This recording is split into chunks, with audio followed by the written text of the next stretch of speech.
Hello friends, आप सभी का पुनः स्वागत है आपके इस YouTube platform home science classes with Mohini ma'am में। तो आज हम यहाँ पर करेंट अफेयर की क्लास को स्टार्ट कर रहे हैं और ये 15 से 20 मिनट की लगभग क्लास आपको सुबह में रोज़ मिला करेगी मॉर्निंग में। और बात रहेगी जो ये क्लास होगी वो आपके कोई भी ऑल इंडिया एग्ज़ाम होंगे उनके लिए इम्पोर्टेंट होगी, वो चाहे आपका कोई टीचिंग एग्ज़ाम हो, जैसे कि अभी LT ग्रेड लगा हुआ है उसके लिए भी ये क्लास महत्वपूर्ण होगी। उसके साथ ही साथ आप जानते हो आपका नवंबर लास्ट वीक तक या फिर हम कहें जो आपका दिसंबर है, दिसंबर के फर्स्ट वीक तक आपका किसका रिज़ल्ट आएगा, पैट एग्ज़ाम का रिज़ल्ट आने वाला है। तो उसके बाद बहुत सारे एग्ज़ाम आपको देखने को मिलेंगे, चाहे वो लेखपाल के हों आपके, ठीक है, चाहे वो लेखपाल के भी हो सकते हैं आपके, या मुख्य सेविका का हो सकता है। इनफैक्ट कोई भी ऐसा सुपरवाइज़र का एग्ज़ाम हो सकता है, सुपरवाइज़र का एग्ज़ाम होता है। तो हालांकि सुपरवाइज़र में आई थिंक अभी जो है करेंट अफेयर यूपी में नहीं आता है, लेकिन कई ज़िलों में जो है करेंट अफेयर आता है, आपको बता देती हूँ मैं। तो इसलिए जो अगर किसी अन्य ज़िले के भी लोग देख रहे हैं तो उनके लिए भी क्लास जो है महत्वपूर्ण होगी। मतलब जो भी आपके यूपी SSS या यूपी PSC कोई भी एग्ज़ाम आप देने जा रहे हैं तो उनके लिए क्लास बेनिफिशियल रहेगी। मेरा कोशिश यहाँ पर ये रहेगा, जैसे कि मैं देखती हूँ करेंट अफेयर की लोग बहुत लंबी लंबी क्लासेस रोज़ लगाते हैं। अब मान लो जो हम करेंट अफेयर रोज़ ही पढ़ रहे हैं तो हमें 2 घंटे की क्लास 1 घंटे की क्लास देखकर परेशान हो, मतलब रोज़ हमें करेंट अफेयर ही पढ़ना है और वो भी हम 1-1 1.5-2 घंटे के लिए पढ़ें, तो उससे बेहतर है मैं आपको ये क्लास दूंगी जिसमें समय ज़्यादा नहीं लगेगा आपका, और आपको मैक्सिमम मतलब बहुत ज़्यादा का समय अगर किसी क्लास में जाएगा तो आधा घंटा जाएगा, तो उतने में आपका डेली का डेली करेंट अफेयर चलता रहेगा और आप जो है उसके बाद अपनी एक्स्ट्रा तैयारी करते रहेंगे। और ये क्लास सुबह मॉर्निंग में 5 से 6 या 7 बजे तक आपको मिल जाया करेगी। तो चलो स्टार्ट करते हैं। मुझे उम्मीद है आपको ये क्लास अच्छी लगेगी एंड वीडियो को please like share and subscribe करिएगा, क्योंकि ये मेरे लिए बहुत महत्वपूर्ण रहेगा अगर आप लोग ऐसा करते हैं। तो आज ही मेरी फर्स्ट क्लास थी तो हमने थोड़ा एक्स्ट्रा बातें की और बताना ज़रूरी था किसके लिए क्लास इंपॉर्टेंट है। तो चलो स्टार्ट करते हैं, आई होप आप समझ गए होंगे। तो आज हम राष्ट्रीय पुरस्कार की बात करेंगे और ये ज़्यादातर इसमें चीज़ें जो हैं वन लाइनर फॉर्म में होंगी, कुछ आपको कॉन्सेप्ट थ्योरी की तरह देखेंगे। बकाया ज़्यादातर क्वेश्चन जो भी क्लासेस चलेंगे पूरा GK GS हम यहाँ पर कंप्लीट करेंगे, करेंट अफेयर ही नहीं। तो उसमें क्या होगा, आपको वन लाइनर के फॉर्म में क्वेश्चंस आपको मिलेंगे, ठीक है।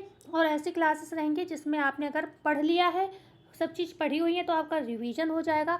और अगर आपकी कोई भी चीज़ पढ़ी नहीं हुई है, आप लोग स्टार्ट ही कर रहे हैं, तो आपको ये छोटी छोटी चीज़ों से पढ़ने का थोड़ा मतलब ये होता है ना, वन लाइनर में समझ विकसित होगी आपकी, ठीक है। तो चलो स्टार्ट कर लेते हैं क्लास को। सबसे पहले हम बात कर रहे हैं यहाँ पर राष्ट्रीय पुरस्कार की। राष्ट्रीय पुरस्कार मतलब जो हमारे भारतीय पुरस्कार होते हैं उनकी बात करेंगे, नेशनल अवार्ड्स की बात करेंगे। भारत रत्न, ठीक है, भारत रत्न जो होता है आप जानते हो ये भारत का कौन सा सर्वोच्च नागरिक सम्मान होता है, ठीक है। भारत का सर्वोच्च नागरिक सम्मान आपसे पूछा जाए तो आप क्या कहेंगे, ये होता है आपका, ये आपका होता है भारत रत्न, ठीक है। सर्वोच्च नागरिक सम्मान कौन सा होता है, भारत रत्न होता है। अच्छा, ये कहाँ कहाँ दिया जाता है, आपसे प्रश्न पूछा जाता है तो ये आपके कला में, साहित्य में, विज्ञान में, सार्वजनिक सेवा तथा खेल में जो होता है ना, विशिष्ट राष्ट्रीय सेवा के लिए ये प्रदान किया जाता है। मतलब कुछ अच्छा किया हो आपने उसके लिए ये दिया जाता है। इसकी स्थापना हम बात करें अगर तो तत्कालीन राष्ट्रपति डॉक्टर राजेंद्र प्रसाद द्वारा 2 जनवरी 1954 में ये की गई थी स्थापना। तो सबसे पहले आपको क्या याद रखना है, सबसे पहले हमारे देश का सर्वोच्च नागरिक सम्मान कौन सा है, भारत रत्न है। किन क्षेत्रों में दिया जाता है, कला, साहित्य, विज्ञान, सार्वजनिक सेवा और खेल के क्षेत्र में दिया जाता है। और अगर बात करें किसके मतलब कौन थे जिनके समय में ये स्टार्ट किया गया था, तो डॉक्टर राजेंद्र प्रसाद जो राष्ट्रपति थे उस समय में, कब, 1954 में, उस समय ये जनवरी में जो है 2 जनवरी से ये सम्मान जो है देना प्रारंभ किया गया था। तो आई होप आपको इतनी बात हमारी समझ में आई होगी।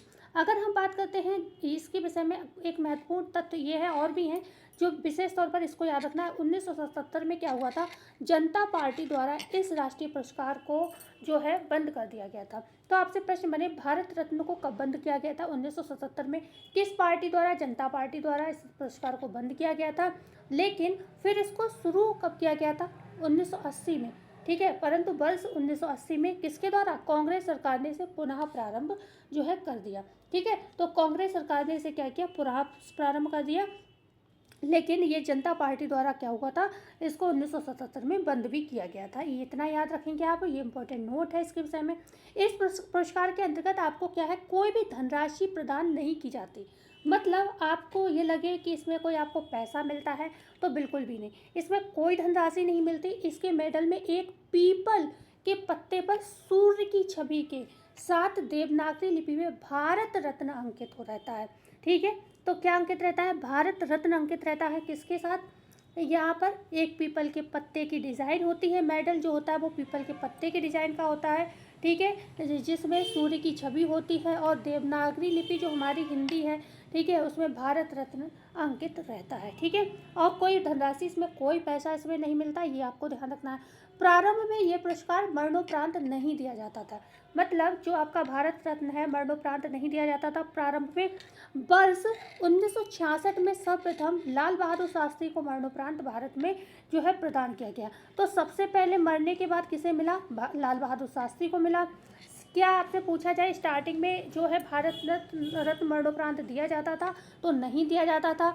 कब से देने शुरू हुए, 1966 से देने शुरू हुए। सबसे पहले किसको दिया गया, लाल बहादुर शास्त्री को ये दिया गया। ठीक है, ओके। अब बात करते हैं एक वर्ष में कितने व्यक्तियों को दिया जा सकता है। तो एक वर्ष में ये दिया जाता है 3 व्यक्तियों को। एक वर्ष में अधिकतम 3 व्यक्तियों को जो है भारत रत्न दिया जाता है। जैसे अगर मैं बात करूं 2025 में आपसे पूछा जाए किस इसको दिया गया, ठीक है, सॉरी 2025 में तो अभी घोषणा ही नहीं हुई भारत रत्न की, 2024 में। तो 2024 में अगर आपसे पूछा जाए कि भारत रत्न किसे किसे मिला, तो आप नाम नोट करके रखेंगे भाई, क्योंकि ये इंपॉर्टेंट है। आप बात करूँ मैं PV नरसिम्हा राव को, ठीक है, मरणोपरांत दिया गया PV नरसिम्हा राव को। क्या कब दिया गया, मरणोपरांत। लेकिन ये मिला कब, मरणोपरांत ही मिला। चौधरी चरण सिंह को दिया गया 24 में, चौधरी चरण सिंह को दिया गया, ये भी मरणोपरांत था। और तीसरा अगर हम बात करें MS स्वामीनाथन को दिया गया, MS स्वामीनाथन। अच्छा, MS स्वामीनाथन कौन थे, ये हमें ज़रूर आप लोग कमेंट में बताएं। आप लोग बड़े बड़े एग्जाम्स की तैयारी कर रहे हैं, इतना आप लोग जानते होंगे।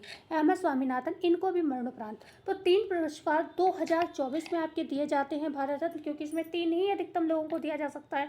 वो भी किसे दिया गया था, वो भी दिया गया था आपके PV नरसिम्हा राव को, चौधरी चरण सिंह को एंड MS स्वामीनाथन को। 3 व्यक्तियों को ये दिया गया। आई होप आपको इतनी बात क्लियर हुई होगी। पद्म विभूषण क्या होते हैं, ठीक है, क्योंकि भारत रत्न सर्वोच्च राष्ट्रीय पुरस्कार होता है और ये पद्म विभूषण, पद्म भूषण, पद्मश्री ये भी आपके राष्ट्रीय पुरस्कार ही हैं, लेकिन ये भारत रत्न से नीचे की कैटेगरी में आते हैं, क्योंकि भारत रत्न एकमात्र सर्वोच्च पुरस्कार है। पद्म विभूषण की अगर हम बात करते हैं, ये पुरस्कार किसी भी क्षेत्र में विशिष्ट और उल्लेखनीय सेवा के लिए प्रदान किया जाता है। ठीक है भाई, अगर वीडियो अच्छी लगे तो प्लीज़ लाइक करेंगे, इतना मैं आपसे उम्मीद कर सकती हूँ, क्योंकि हर चीज़ को पढ़कर समझना, फिर आपको समझाना, हर चीज़ में मेहनत तो लगती है। ठीक है, और फिर फ्री में बिल्कुल प्रोवाइड कराना।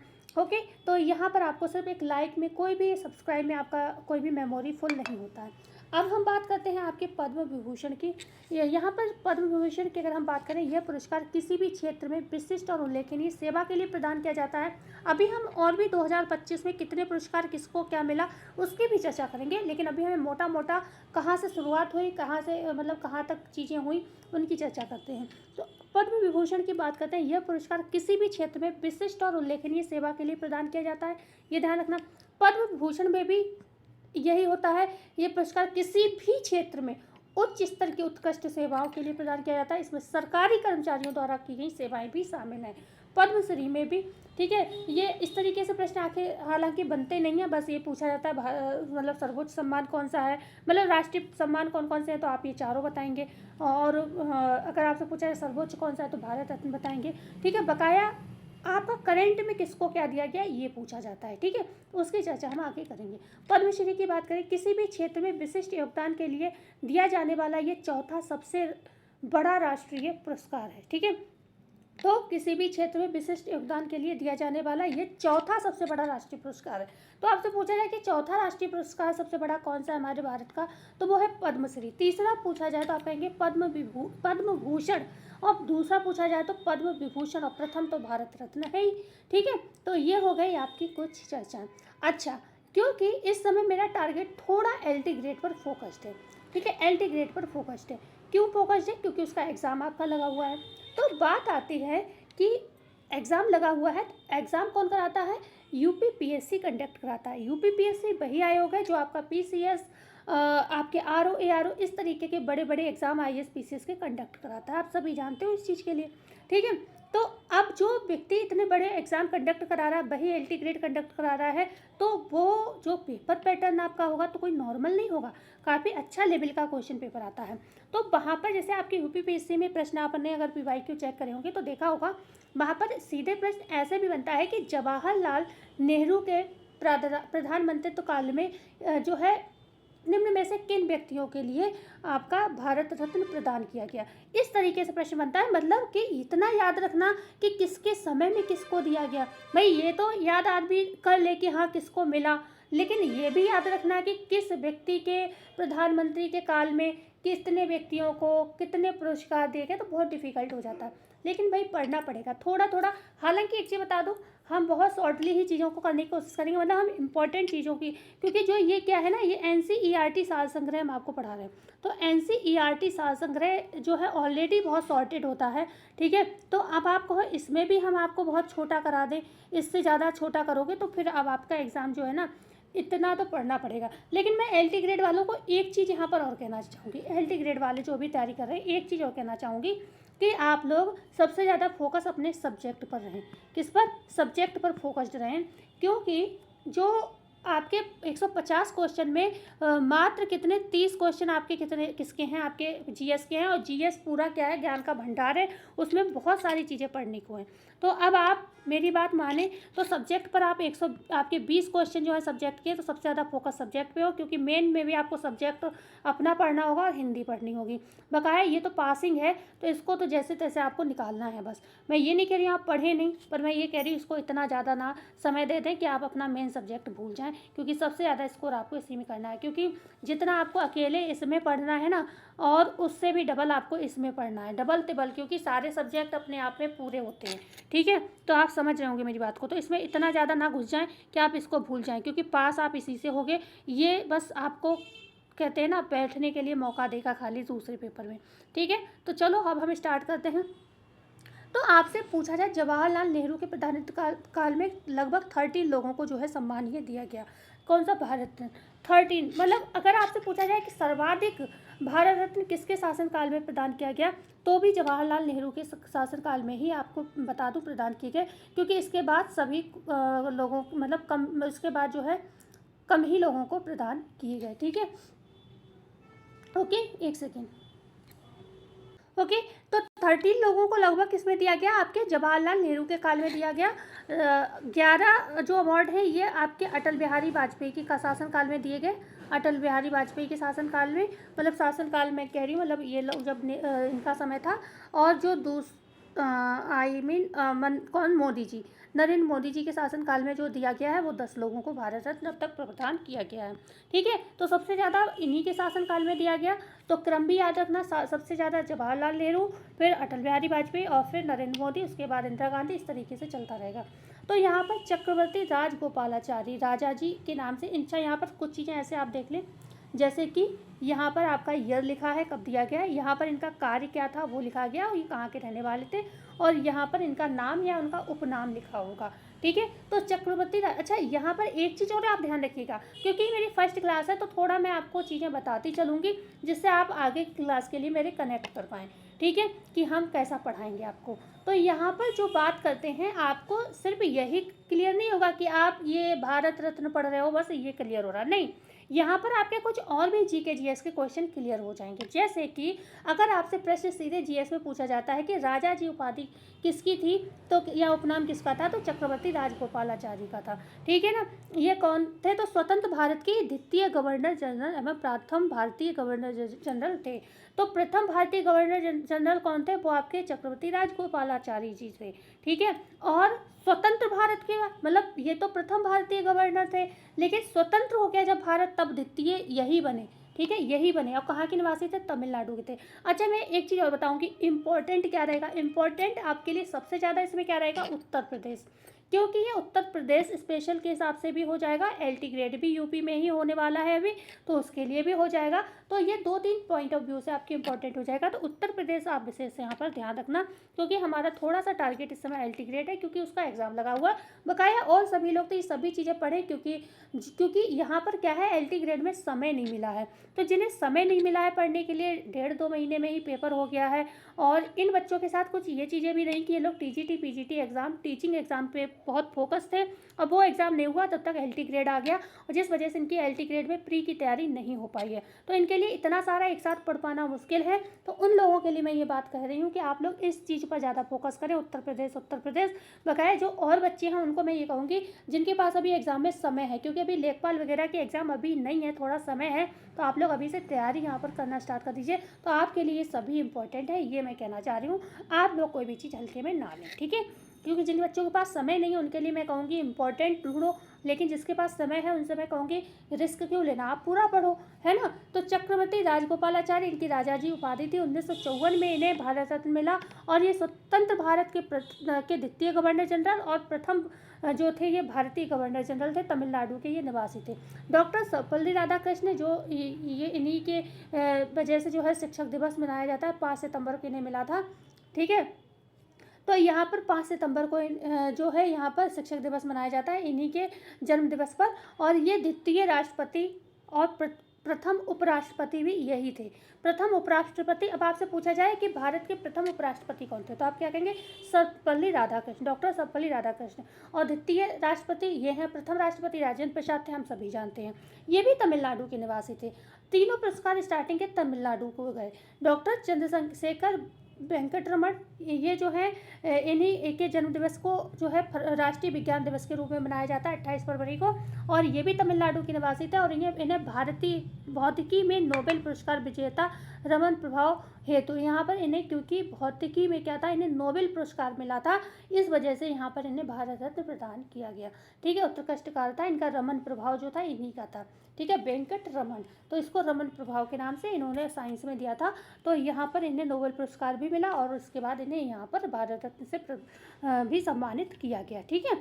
आगे हम बात करेंगे यहाँ पर डॉक्टर भगवान दास, ये आपके लिए इम्पोर्टेंट हो जाता है, क्योंकि ये उत्तर प्रदेश के निवासी थे, काशी विद्यापीठ के ये संस्थापक थे। अब प्रश्न आता है 1955 में काशी विद्यापीठ के संस्थापक जिनको भारत रत्न प्रदान किया गया डॉक्टर भगवान दास थे, ठीक है। तो ये आपको ध्यान रखना है, इन्हें 1955 में अवार्ड मिला, और ये काशी विद्यापीठ के संस्थापक, सीधे पूछा जाए कौन था तो आप कहेंगे डॉक्टर भगवान दास, तो उत्तर प्रदेश के निवासी थे। डॉक्टर मोझा गुंडम विश्वेश्वरैया बेंगालदा, ठीक है। तो आपको ये भी याद रखना है, और ऐसे भी याद रखना है कि जो जवाहरलाल नेहरू उनके समय में किन किन को मिल रहा है, तो आप कहेंगे Chakravarti Rajagopalachari, doctor Sarvepalli Radhakrishna, doctor Chandrashekhar Venkataraman, doctor Bhagwan Das, doctor Mokshagundam Visvesvaraya, Pandit Jawaharlal Nehru, Govind Ballabh Pant, और आगे बात करेंगे doctor Dhondo Keshav Karve and doctor Bidhan Chandra राय और पुरुषोत्तम दास टंडन, ये आप यहाँ पर देख पा रहे होंगे। डॉक्टर राजेंद्र प्रसाद, इन्हें देश रत्न भी कहा जाता है डॉक्टर राजेंद्र प्रसाद को, ठीक है। और यहाँ पर डॉक्टर जाकिर हुसैन, जिन्हें महान शिक्षाविद की उपाधि दी जाती है, और डॉक्टर पांडुरंग बॉमन काड़े, ये 13 लोग थे जिन्हें भारत रत्न दिया गया किसके शासनकाल में, आपके जो आपके जवाहरलाल नेहरू थे इनके शासन काल में, पंडित जवाहरलाल नेहरू के शासन काल में, ठीक है। तो यहाँ पर हम आ गए हैं कहाँ पर, अच्छा इनको खुद भी मिला, हमने इनकी चर्चा कर ली। ये भारतीय आयोजना के जनक, आपसे कहा जाए इंडियन प्लानिंग के जनक किसे कहा जाता है, भारतीय आयोजना के जनक किसे कहा जाता है, तो डॉक्टर मोझा गुंडम विश्वेश्वरैया को कहा जाता है, ठीक है, ओके। आगे बात कर, और इन्हीं के बर्थडे में क्या होता है, अभियंता दिवस मनाया जाता है 15 सितंबर को, ठीक है। कर्नाटक के ये रहने वाले थे, भारतीय आयोजना के जनक कहे जाते हैं। पंडित जवाहरलाल नेहरू, चाचा नेहरू, क्योंकि इन्हें बच्चे बहुत प्रिय थे, तो इन्हीं के जन्म दिवस को बाल दिवस के रूप में मनाया जाने लगा। भारत के प्रथम प्रधानमंत्री, स्वतंत्रता सेनानी, ये उत्तर प्रदेश के निवासी थे, ठीक है। भारत के ये प्रथम प्रधानमंत्री भी थे, याद रखना, राष्ट्रपति राजेंद्र प्रसाद थे, प्रधानमंत्री पंडित जवाहरलाल नेहरू थे, और ये उत्तर प्रदेश के निवासी थे। गोविंद बल्लभ पंत 1957 में इनको क्या था मिला, और ये गृह मंत्री रहते हुए भारत रत्न प्राप्तकर्ता उत्तर प्रदेश के प्रथम मुख्यमंत्री भी ये थे। ये गृह मंत्री थे जब इन्हें भारत रत्न दिया गया। ये ध्यान रखना, अगर पूछा जाए कि पहले ऐसे व्यक्ति जो गृह मंत्री के पद पर कार्यरत थे और उन्हें भारत रत्न से सम्मानित किया गया था, गोविंद बल्लभ पंत थे। ये भी उत्तराखंड के निवासी थे और ये उत्तर प्रदेश के प्रथम मुख्यमंत्री थे, इसलिए भी ये इम्पोर्टेंट हो जाता है गोविंद बल्लभ पंत। ठीक है। डॉक्टर ढोंडो केशव कर्वे 1958 में इन्हें मिला। देखो ये ईयर मुझे नहीं लगता इतना ज़्यादा इम्पोर्टेंट है, और ना मुझे ये इतना ज़्यादा इम्पोर्टेंट लगता है। हाँ, ये कब इम्पोर्टेंट हो जाएगा, जैसे उत्तराखंड वाला कोई व्यक्ति वीडियो देख रहा है और उसका उत्तराखंड का पेपर है तो ये इंपॉर्टेंट हो सकता है। महाराष्ट्र का व्यक्ति देख रहा है तो उसके लिए ये लाइन इंपॉर्टेंट हो सकती है। उत्तर प्रदेश का देख रहा है तो ये लाइन इसके लिए इंपॉर्टेंट हो सकती है, लेकिन उत्तर प्रदेश के लिए ये इंपॉर्टेंट नहीं हो सकता है। मतलब ये हो सकता है क्योंकि यहाँ पर उत्तर प्रदेश के ये प्रथम मुख्यमंत्री थे, नहीं फिर भी नहीं होगा। ठीक है, क्योंकि यहाँ के ये मुख्यमंत्री थे, यहाँ के कोई यहाँ पर इनका जन्म नहीं हुआ था। ठीक है, तो ऐसे समझिए आप कि जो जिस राज्य का है उसके लिए वो राज्य की वजह से इम्पोर्टेंट पूरा हो सकता है, बकाया ओवरऑल नहीं होगा। ठीक है, समझ रहे हैं ना आप। ये डेट इतनी इंपॉर्टेंट नहीं, बस अगर आपके राज्य का पेपर है तो आपके लिए इम्पोर्टेंट हो जाएगा, तब आप याद रखें इसको, अन्यथा आप खाली व्यक्ति याद रखें और उनका कार्य याद रखें।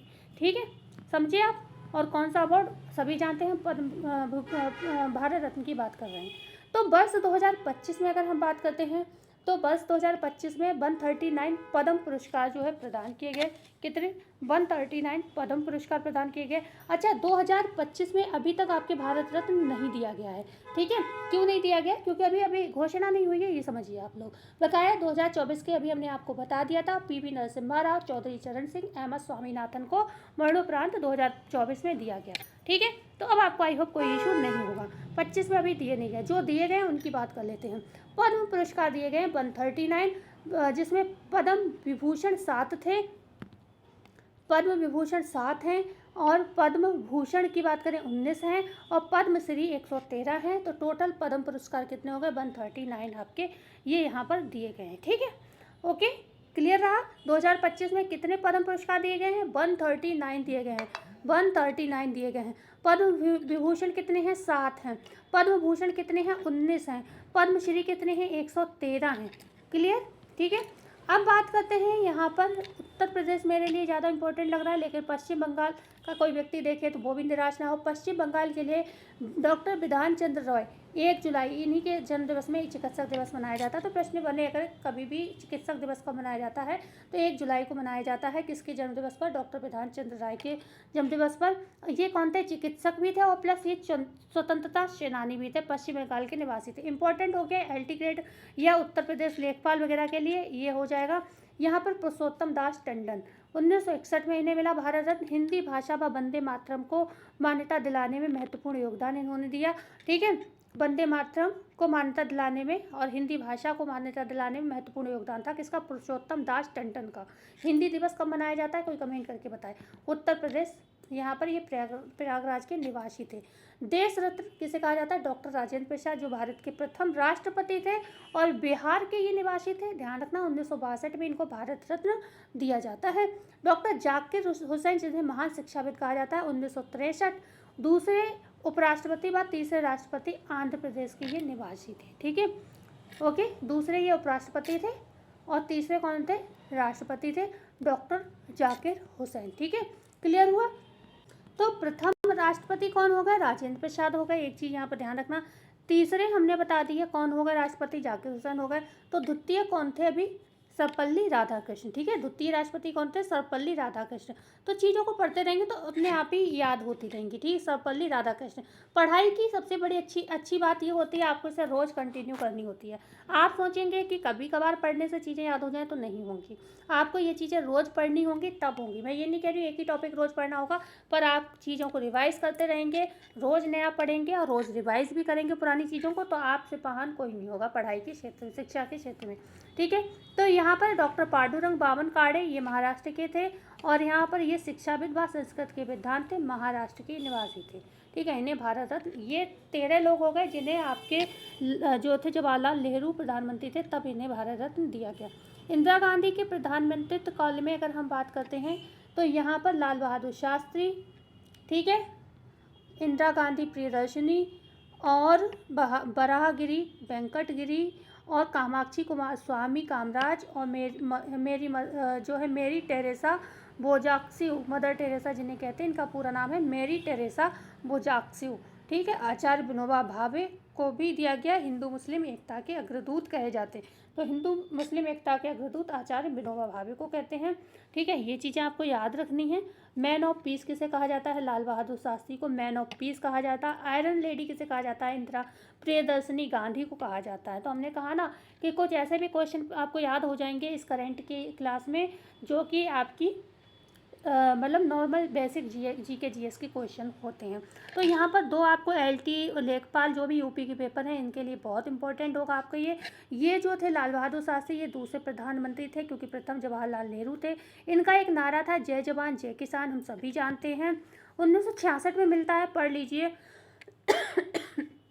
1971 की बात करें, प्रथम व एकमात्र महिला प्रधानमंत्री थी ये कौन? Iron lady Indira Priyadarshini Gandhi. ये प्रथम, भाई ये इंदिरा गांधी की बात हो रही है, ध्यान रखना आप। ठीक है, आयरन लेडी प्रथम बाई एकमात्र महिला प्रधानमंत्री ये रही हैं। 22 जनवरी को जो 24 जनवरी को राष्ट्रीय बालिका दिवस जो है इनके जन्म दिवस पर मनाया जाता है। ठीक है, बाराहगिरी वेंकटगिरी ये 1975 में बने भारत के तीसरे उपराष्ट्रपति व चौथे राष्ट्रपति ये थे। ठीक है, चौथे राष्ट्रपति थे। अभी हमने आपको बताया था, 3 राष्ट्रपति बता दिए, चौथे ये आ गए। ओडिशा के निवासी थे। कामाक्षी कुमारा स्वामी कामराज 1976, ये 3 बार तमिलनाडु के मुख्यमंत्री।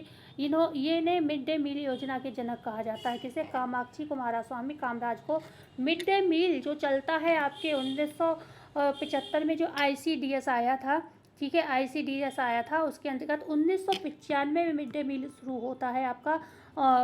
जो बच्चे होते हैं सरकारी स्कूलों के, तो जिनको फ्री में शिक्षा तो दी ही जाती है, मतलब भोजन भी दिया जाता है, क्योंकि जो स्कूल की जो इनकी प्रेजेंट है उसको बढ़ाने के लिए, एंड उन्हें गर्म व ताज़ा और पका हुआ प्रोटीन युक्त और कैलोरी युक्त भोजन प्रदान किया जाता है। ठीक है, तो ये 3 बार तमिलनाडु के मुख्यमंत्री रहे और साथ ही साथ मतलब तमिलनाडु के निवासी थे। मिड डे मील योजना के जनक कहे जाते हैं कामाक्षी कुमारा स्वामी कामराज।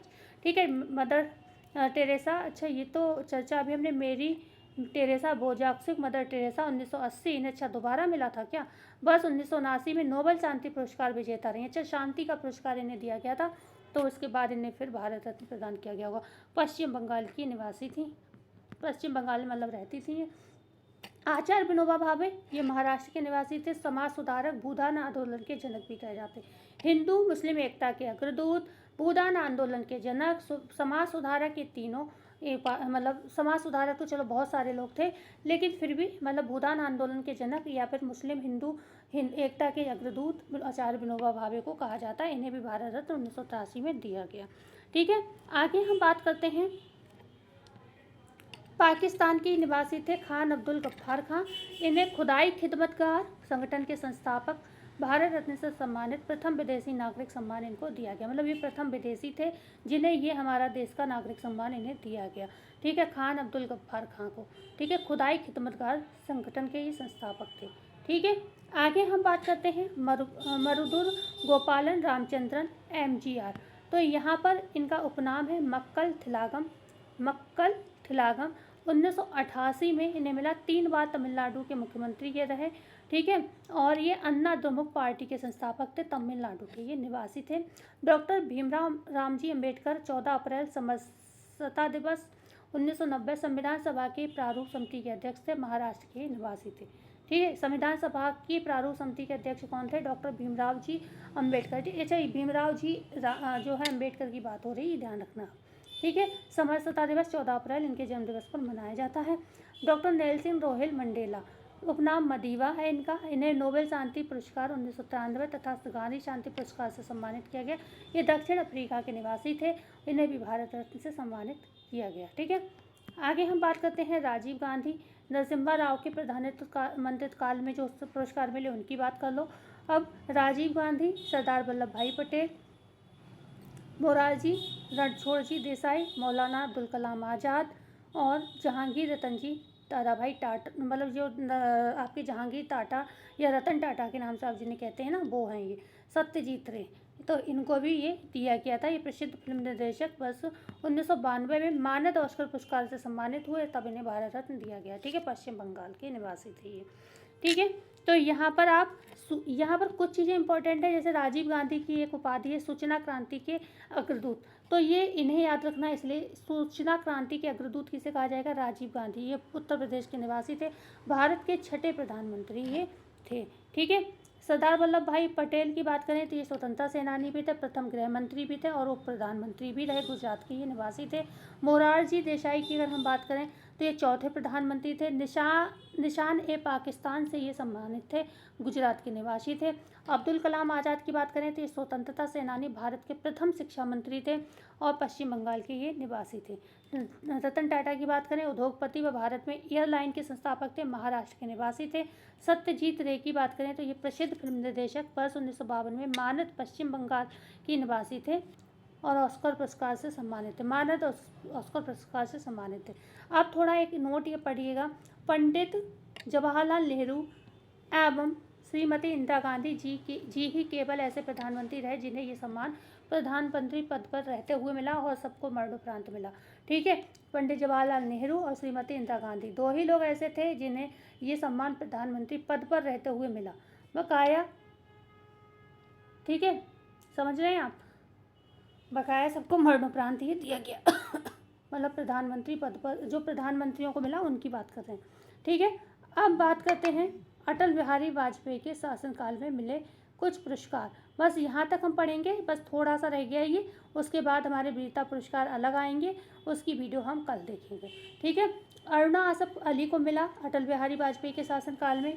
ठीक है, यहाँ पर ये भूमिगत कांग्रेस रेडियो संचालक, दिल्ली की प्रथम महिला मेयर थी। पश्चिम बंगाल तो प्रथम महिला मेयर दिल्ली की अगर पूछी जाए अरुणा आसफ अली थी।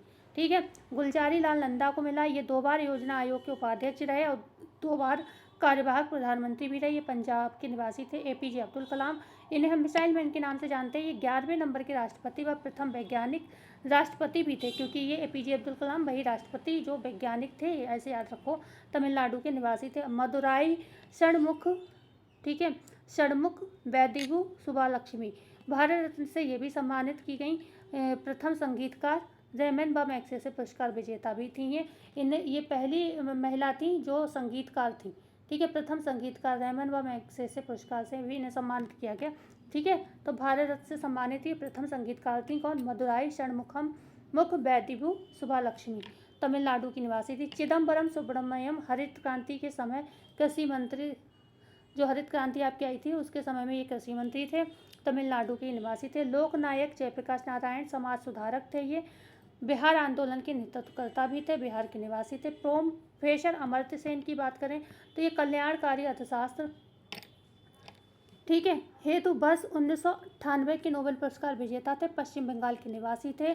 गोपीनाथ बारदोलोई की बात करें तो ये स्वतंत्रता सेनानी, असम के पूर्व मुख्यमंत्री थे ये और असम के ही निवासी थे। पंडित रविशंकर सितार वादक, 4 ग्रैमी पुरस्कार विजेता रहे ये, पश्चिम बंगाल के निवासी थे। लता दीनानाथ मंगेशकर, दादा साहेब फाल्के पुरस्कार विजेता 1989, महाराष्ट्र। और उस्ताद बिस्मिल्लाह खां, प्रतिष्ठित शहनाई वादक, उत्तर प्रदेश। तो ये रहे आपके जो सम्मान थे किसके? अटल बिहारी वाजपेयी के समय में जो आपको ये भारत रत्न प्रदान किए गए। आपको एक चीज़ मैं यहाँ पर और बता देती हूँ, सबसे ज़्यादा इम्पॉर्टेंट आपको क्या रहेगा, एक तो ये जो सबसे पहले आए थे वो जवाहरलाल नेहरू का काल, क्योंकि इस समय ये प्रारंभ हुए तो सबसे ज़्यादा और इस समय मिले भी थे अवार्ड, या फिर ये लास्ट वाला जो नरेंद्र मोदी के समय में आया, ये आप लोग ज़रूर याद रखिएगा। ठीक है ना, बकाया आप लोग पढ़ते, मतलब आप इसको 2 बार 3 बार पढ़ लेंगे तो आपको ये ज़्यादा सही रहेगा। ठीक है, तो अब हम यहाँ पर बात करते हैं मनमोहन सिंह के प्रधानमंत्री काल में जो मिले। पंडित भीमसेन गुरुराज जोशी को मिला, कर्नाटक के निवासी थे, किराना घराने के प्रसिद्ध शास्त्रीय गायक थे। चिंतामणि नगोशा रामचंद्र राव, ये प्रसिद्ध वैज्ञानिक व भारत में नैनो तकनीकी के जनक। तो भारत में नैनो तकनीकी के जनक कौन है? चिंतामणि नागोशा रामचंद्र, ठीक है, राव, ठीक है, कर्नाटक के निवासी थे। सचिन रमेश तेंदुलकर, हम लोगों को सीधे नाम लेने की आदत है, हम यूपी के निवासी हैं और ये थोड़े टेढ़े मेढ़े नाम है। तो सचिन रमेश तेंदुलकर मास्टर ब्लास्टर कहे जाते हैं, मतलब सचिन तेंदुलकर, समझ रहे हैं ना आप। पूरे नाम यहाँ पर लिखें तो कंफ्यूज मत होना। अंतर्राष्ट्रीय क्रिकेट में 34,000 रन 100 शतक जो है इन्होंने लगाए 2014 में। महाराष्ट्र के निवासी हैं। तो इनको भी भारत रत्न मिला था किसके शासनकाल में? मनमोहन सिंह के शासनकाल में। 3 लोगों को यहाँ पर जो है ये अवार्ड दिया गया। मतलब ये हमने जैसे यहाँ पर ये आप लोग कंफ्यूज मत होना कि भाई जब भारत रत्न 3 ही लोगों को मिलता है तो ये इतने नाम इनके समय में क्यों हैं? क्योंकि ये क्या प्रधानमंत्री अटल बिहारी वाजपेयी हैं क्या? आपको क्या लगता है 5 साल ही रहे होंगे? नहीं, आगे भी ये लोग रहे होंगे। इनके जब ये प्रधानमंत्री बने होंगे तब ये मिले। ठीक है, समझे आप? अब हम बात करते हैं यहाँ पर सबसे लास्ट वाले पे आ जाते हैं। नरेंद्र मोदी के प्रधानमंत्रित्व काल में कितने लोगों को मिला? ये इम्पोर्टेंट रहेगा। तो पंडित मदन मोहन मालवीय को मिला। बनारस हिंदू विश्वविद्यालय के संस्थापक ये थे, उत्तर प्रदेश के निवासी थे, 2015 में मिला। अटल बिहारी वाजपेयी को दिया गया, 3 बार प्रधानमंत्री विदेश मंत्री रहे ये अटल बिहारी वाजपेयी। जय जवान जय किसान जय विज्ञान इनका नारा था और मध्य प्रदेश के निवासी थे। जय जवान जय किसान लाल बहादुर शास्त्री का नारा था। जय जवान जय किसान जय विज्ञान ये अटल बिहारी वाजपेयी का नारा था। इनके जन्म दिवस पर ही सुशासन दिवस मनाया जाता है। प्रणब मुखर्जी को पुस्तक द कोलिएशन ईयर्स 1996 2012 के लिए दिया गया। मतलब यहाँ पर बात करते हैं इनका जन्म से लेकर मृत्यु तक का समय। तो यहाँ पर जो है कोलिएशन ईयर्स जो है ये इनकी पुस्तक है। ठीक है, जिसमें इस समय का वर्णन किया गया है 1996 से 2012 का। तो 13वें राष्ट्रपति व सबसे कम आयु के 47 वर्ष के ये व्यक्ति थे। वे केंद्र में वित्त मंत्री रहे 1992 में और पश्चिम बंगाल के ये निवासी थे। ठीक है, भूपेन हजारिका जो है यहाँ पर ये ऐसे प्रश्न बनते हैं कि सबसे कम आयु के जो है राष्ट्रपति या प्रधानमंत्री कौन थे? तो ये 47 वर्ष के थे, यही थे प्रणब मुखर्जी। भूपेन हजारिका 2019 में मिला। इन्हें संगीतकार गायक थे, ये असम के निवासी थे। नानाजी देशमुख को मिला, समाजसेवी भारतीय जनसंघ के नेता थे ये। दीनदयाल शोध संस्थान के संस्थापक थे ये, महाराष्ट्र के निवासी थे। कर्पूरी ठाकुर को मिला, ये नर नायक जननायक 2024 स्वतंत्रता सेनानी बिहार राज्य के पूर्व मुख्यमंत्री थे, बिहार के लिए इन्हें मिला। और लाल कृष्ण आडवाणी 2024 में मिला, इन्हें राजनीतिक व पूर्व उप प्रधानमंत्री ये थे। और पीवी नरसिम्हा राव को मिला, पूर्व प्रधानमंत्री थे, तेलंगाना के निवासी थे। चौधरी चरण सिंह को मिला, अभी हमने बताया ही था ये तीनों 24 में मिले। ठीक है ना, 24 में मिले। जो ये है ना कर्पूरी ठाकुर जननायक और लाल कृष्ण आडवाणी, यहाँ पर ये इन लोगों के लिए जो है विशेष तौर पर जो ये अवार्ड जो ये नहीं दिया गया है, इन्हें कुछ और अवार्ड दिए गए हैं लेकिन इसको इसमें ऐड कर दिया गया है। ठीक है, पीवी नरसिम्हा राव और चौधरी चरण सिंह एवं स्वामीनाथन, ये 3 अवार्ड जो हैं 2024 के मुख्य हैं, इन्हें ध्यान रखना आप। जो ये मिला है किसके लिए? 2024 के लिए आपको भारत रत्न के रूप में इन लोगों को दिया गया है। ठीक है, तो ये कौन थे? पूर्व प्रधानमंत्री थे पीवी नरसिम्हा राव, और ये पूर्व प्रधानमंत्री उत्तर प्रदेश के पूर्व मुख्यमंत्री थे चौधरी चरण सिंह। और एम एस स्वामीनाथन, हमने आपसे पूछा था कौन थे? ये हरित क्रांति के जनक थे, कृषि वैज्ञानिक भी थे। अब तक आप लोग कमेंट कर भी चुके होंगे अगर आपने वीडियो पूरा देखा होगा। भारत रत्न सहित अन्य नागरिक सम्मान वर्ष 1970-80 तथा वर्ष 1992-95 की अवधि में स्थगित कर दिए गए थे। तो भारत रत्न सहित जो भी आपके ये नागरिक सम्मान ऊपर दिए थे, आपके जो पद्म विभूषण था, पद्म भूषण था, पद्मश्री थे, ये क्या करे गए थे? 1970 से 80 तथा वर्ष 1992 से 95 3 वर्ष की अवधि तक ये स्थगित यहाँ पर किए गए थे। और 77 से 80 मतलब यहाँ पर भी 3 वर्ष के लिए ये स्थगित किए गए थे। तो ये 2 समय ऐसा रहेगा कि यहाँ पर ये स्थगित भी किए गए थे, ये ध्यान रखना है आपको। ठीक है, तो आई होप ये वीडियो आपको अच्छी लगी होगी। अगर ये वीडियो अच्छी लगी हो तो वीडियो को लाइक शेयर एंड सब्सक्राइब जरूर करिएगा। मिलते हैं कल नई वीडियो में नई जानकारी के साथ। जब तक के लिए धन्यवाद।